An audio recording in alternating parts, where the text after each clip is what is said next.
ito tuturo ko sa inyo kung paano ang pag-reformat ng isang computer o laptop, PC. Ito yung ating gagamitin na USB. Ito may kasama na siyang Windows na Windows 7. Ginawa na natin kanina. Ngayon, papakita ko sa inyo mga guys kung paano i-reformat itong PC na ito. Isa itong compact HP model na computer. Panoorin nyo itong aking video para matutunan din ninyo kung paano ang pag-reformat ng ganitong computer pag-install ng Windows 7. Ito po yung ating desktop na i-reformat na installan natin ng Windows 7. Ito po ay 2009 model kung hindi ako nagkakamali. Isa po itong HP Compact. Bali, yan po yung ating i-reformat ngayon. Ito po yung ating monitor na gagamitin. Isa siyang Dell na monitor.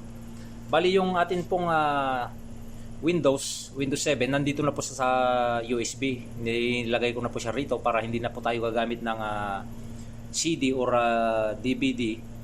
Kaya dito ko na po siya inalagay. Panoorin niyo po itong aking video para matutunan ninyo po kung paano ang pag-DIY ng ganitong pagre-reformat ng computer or desktop or laptop para kayo na mismo yung gagawa sa inyong sariling computer. Yan po. Panoorin nyo lang po ng tuloy-tuloy itong aking video at para masundan po ninyo kung paano po siya gawin o paano po mag-install ng Windows. Yan po mga guys. Itong ating USB Windows, sinaksak natin dito sa USB port ng ating desktop. Ngayon, ipa-power on natin yung ating computer, tapos pindutin lang natin tong F9, i-press lang natin yung F9 yan, para mag-boot yung ating desktop. Yan po, bali pinindot po natin yung F9 para sa kanyang boot menu, kasi po yung ginamit nating Windows is nasa USB po, kaya pipiliin po natin yung USB device. Yung iba po, ang pinipindot sa kanyang boot menu, pwede rin yung F2 sa ibang desktop, yung iba F9, yung iba Control Alt Delete. Yun po para po makapunta kayo sa kanyang boot menu na inyo pong gagamitin, kung ano po yung gagamitin ninyo, kung CD ba siya o USB device ba siya. Yun po. Ngayon po, pipiliin po natin yung USB kasi po nandyan po yung ating Windows na i-install. Yan po. Tapos i-enter lang po natin yan. Yan po. Tapos enter din po ulit. Waiting lang po tayo ng konti.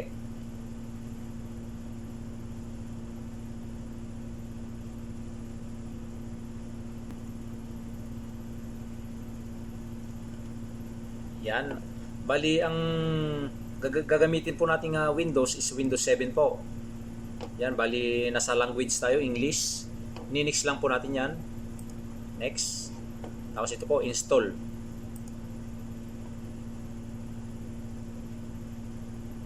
Yan, few minutes lang po. Yan po ngayon yung ating Windows na nakalagay sa ating USB device. Yan po, mamimili po tayo dyan. Ang gagamitin po natin is 32-bit yung ating operating system. Pagka 64-bit po yung operating system nyo na gagamitin, depende po sa ating desktop kung ano po yung kanyang specification. Ang kanyang model is bali 2009 pa po ito. Bali Core 2 Duo po yung kanyang processor. Kaya dito lang po tayo sa Windows 7. Ito po sa gagamitin po natin, Windows 7 Ultimate 32-bit times 86 po yan. Yan po, bali ini-next po natin. Yan, tapos accept po yung license. Tapos next. Dito po tayo sa custom advance.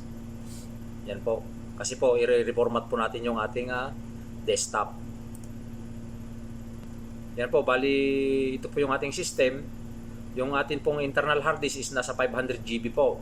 Bali nakapartition po siya ng dalawang partisyon. Bali 265 GB yung ating sa system at 200 GB naman po yung ating new volume na isa. Bali naka-dynamic po siya. Ang dynamic po, hindi po yan madidelete o hindi po yan mapoformat. Yan po, papakita ko po sa inyo. Pag-click po nito, yan, Bali wala po siya, hindi po siya pwedeng i-delete o i-reformat po. Yan, kung makikita nyo po dyan, naka-hide po yung format, naka-hide po yung delete.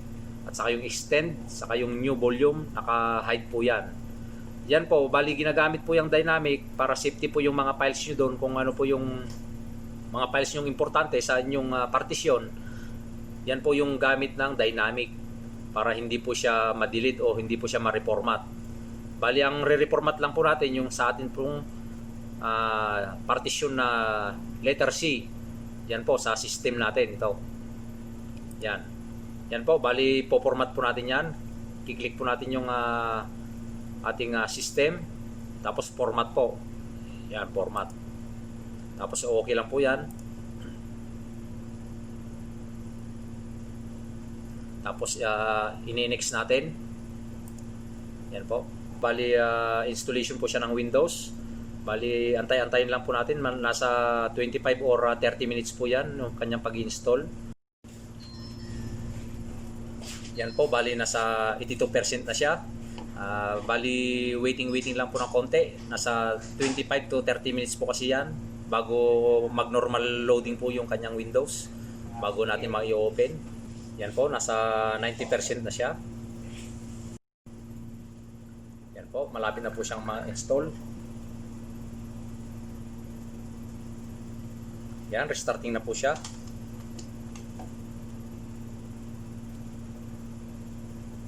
Yan po, hugutin po natin yung USB, yung atin pong Windows. Yan.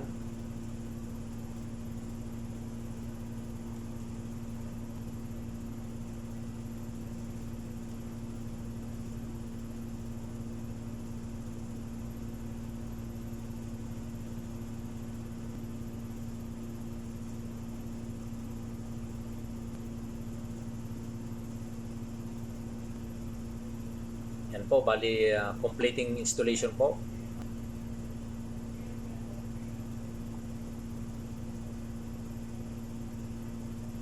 Yan, bali magre-restart po ulit yan.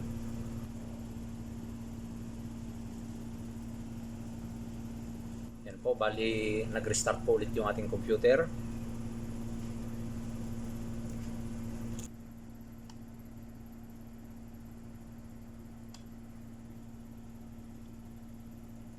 Na po yung lumabas sa ating computer po. Bali tatype po natin dyan kung ano po yung pangalan na gusto nyong ilagay. Yan po. Nalagay po natin yan yung pangalan ng aking kaibigan na si Brian.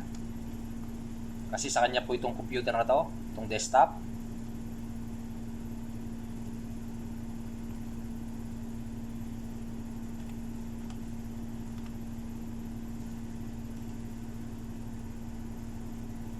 Yan po, Brian po. Bali, ini-next po natin yan mga guys. Next. Yan. Sa password po, bali, wag muna po nating lagyan yan. Ini-next lang po natin. Next. Yan po. Tapos, yan po yung lalabas. Bali, ask me later. Yan po yung ating gagawin. Yan. Bali, yan po yung ano ng ating Windows. Ang setup ng ating Windows. Saka na po natin babaguhin yan pagka okay na po yung ating Windows. Ini-next lang po natin ulit yan mga guys. Yan po. Bali waiting lang po siya. Pagpasensyahan nyo na po kung medyo malabo yung video, at kasi po cellphone lang po itong ginagamit kong pamplug. Yan po. Bali starting Windows po ulit.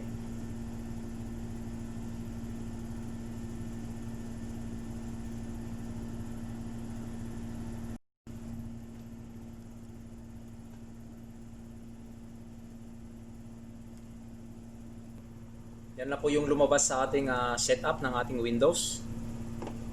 Ayun po, dito sa Start menu, kung gusto nyo pong palabasin yung sa inyo pong shortcut, yung inyo pong My Computer, i-click po natin sa Start menu. Yan po, papakita ko po sa inyo. Yan po, ito pong sa My Computer, i-right click lang po yan. Yan, right click. Tapos Show on Desktop po. Yan po. para lumabas po yung ating My Computer dito sa ating shortcut desktop. Yan na po mga guys yung ating bagong reformat na computer. Yan po, bubuksan po natin ito sa My Computer. Yan, bali dalawang partition po siya. Yan po, yung sa ating C, saka dito sa volume D. Yan po. Yan, empty po yan. Yan, ito po yung ating C. Yan, bali ito po ngayon, press na press po yung ating Windows 7 Ultimate. Yan po. Yan po, bali ang susunod po natin gagawin ngayon ay install natin yung kanyang mga driver sa ating desktop po.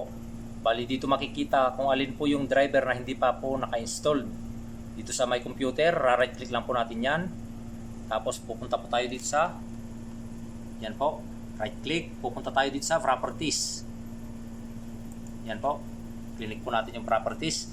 Yan po yung lalabas sa ating system. Bali kung mapapansin nyo po, ito po yung ating system. Bali yung ating processor is Intel Core 2 Duo. Yan po yung kanyang model. Tapos ang ating pong RAM o memory is 2GB lang po. Tapos yung ginamit po natin is 32-bit operating system po. Yan po. Tapos ito po yung kanyang pangalan, yung kanyang computer sa aking kaibigan, si Brian. Yan po.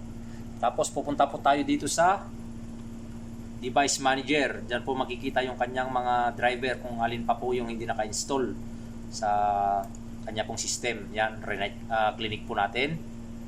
Yan po, kung makikita nyo po. Yan. Bali, may mga nakadilaw pa po. Yung mga nakadilaw na yan, hindi pa po naka-install dyan o kailangan po niyang i-update through internet. Yan po. Kung makikita po natin sa ating graphics, yan. Bali, naka-install na po siya. Okay na po yan sa ating DVD drive or CD-ROM. Yan po, naka-install na rin po. Ito pong ating network. Yan. Bali, naka-install na rin po siya. Yan po. Yan po, kung makikita po ninyo, ito po sa kanyang sounds ay wala pa pong naka-install na driver. Kaya kailangan pa po nating i-install diyan. Yan o. High definition audio, bali yan po yung normal na ano niya. Pagkatapos po nating ma-reformat. Yan po, kailangan po nating install pa yung mga driver niyan para sa audio po natin. At yung sa audio po kasi, para dito po yun sa ating desktop. Dito sa harapan po, para gumana po yung ating headset at saka yung ating audio dito sa ating dito sa sa harapan po. At saka sa likod. Po. At saka po dito sa likod, yan po yung saksakan po niyang kanyang audio saka headset po, yan, para gumana po yan. Kailangan po niya ng driver. Yan po mga guys. Yun po yung ating susunod na gagawin. Tapos po yung mga program po tulad ng Microsoft Office saka mga browser, ganon, i-install din po natin yon.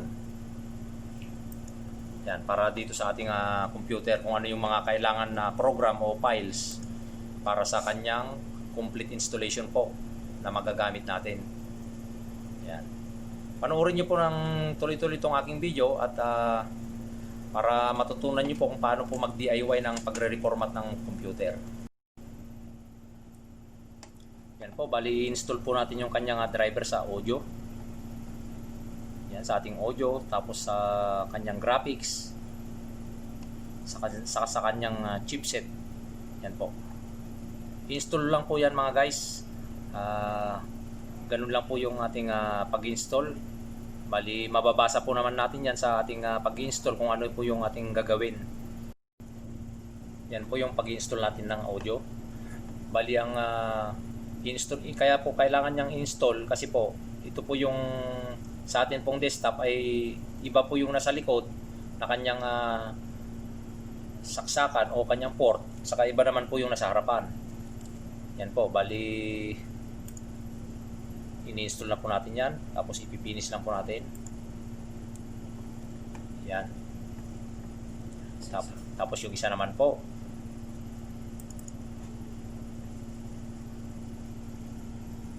yan, yes lang po natin yan. Yan po, next. Yan, tapos i-accept po natin yung kanyang license. Yan, next. Next. Yan lang po, wait lang po natin. Yan, in-next lang po natin. Yan, accept. Next. Next. Install.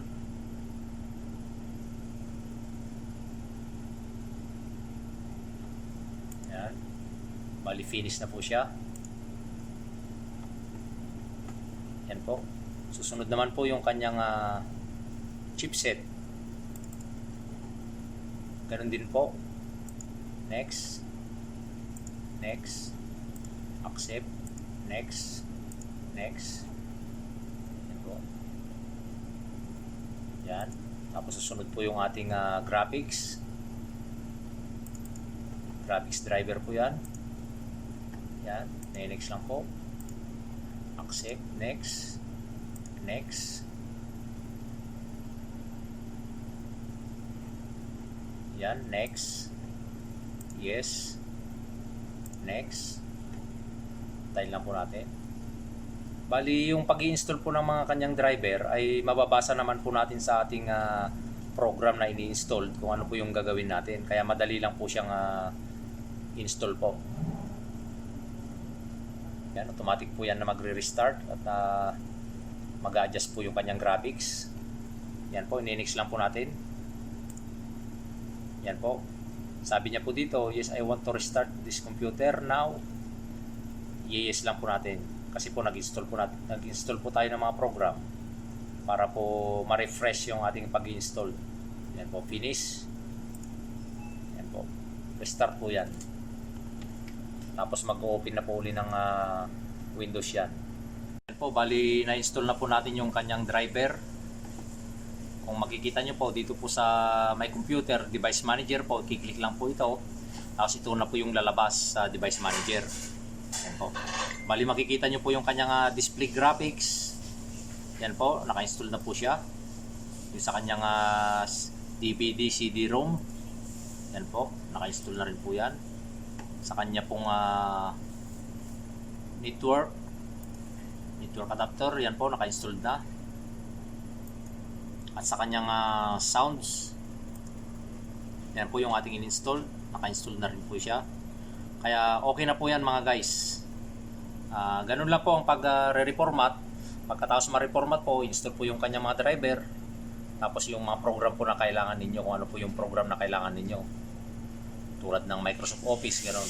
Saka yung mga ibang player na program. Ganun po. Yan po, tapos na po yung ating pagre-reformat at naipakita ko na rin po sa inyo. Panoorin nyo na lang po yung aking mga videos kung paano po ang umpisa at saka yung hanggang sa matapos po ng pagre-reformat natin at pag-install po ng Windows. Ganun lang po mga guys, halos pare-pares lang po, Windows 7, Windows 8 or Windows 10. Ganun lang po ang procedure ng pag-install po ng Windows ng ating computer or desktop or laptop po yan. Yan po. Maraming salamat po sa patuloy na suporta at panonood ng aking mga videos. At patuloy nyo pong panoorin yung aking mga videos para magkaroon po kayo ng idea sa paggawa po ng computer at pagre-reformat po. Maraming salamat po.